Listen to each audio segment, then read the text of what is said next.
Aurelia Shimkus jetzt bei uns. Bach. B-A-C-H. 4 notes. 4 notes, yes. The whole world. And whole world, yeah, that's exactly.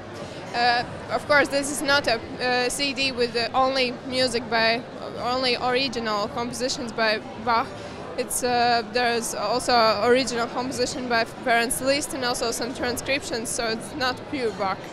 One has to say you recorded this Bach and Liszt album, but Bach for you is a very special composer because he tells a story of the world after. I think Bach is very special composer for everyone. He's just something like a very, very special genius. Is the grammar of music? Grandma? Maybe we can call, of course, he's the Old Testament and Beethoven is the new one. But for me, you know, I think we would never call someone genius if he just makes his work at his best and his music is a very high professional level. I think there's always something more and something more transcendental in this personality, something like that spark of divine, you know. And definitely in Bach's case, it's his belief. And of course the fact that the music he wrote and his life were quite inseparable from the religion.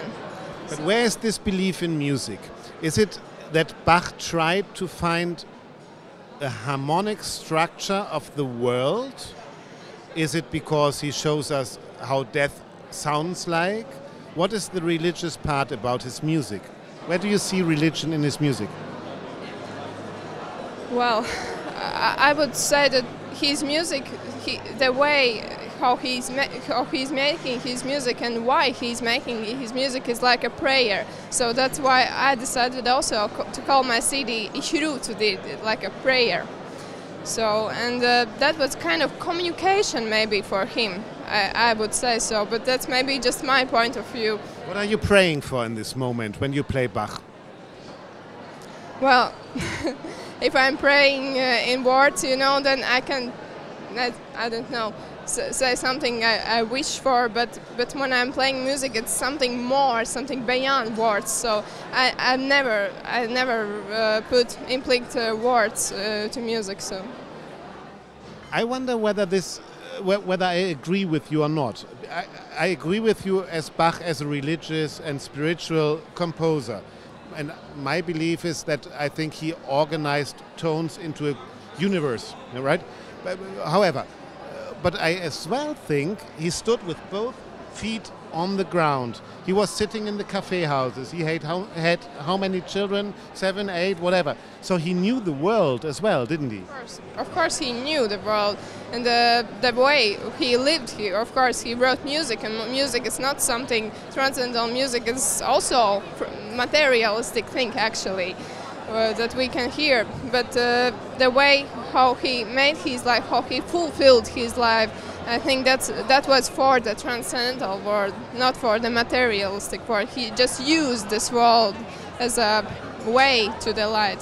So if you approach Bach, what is the most important for you? Is it the notes? Is it the structure? Because lots of people say Bach is so formal, so you have to understand, the grammar, the organization of notes. Or is it something else which you are interested in?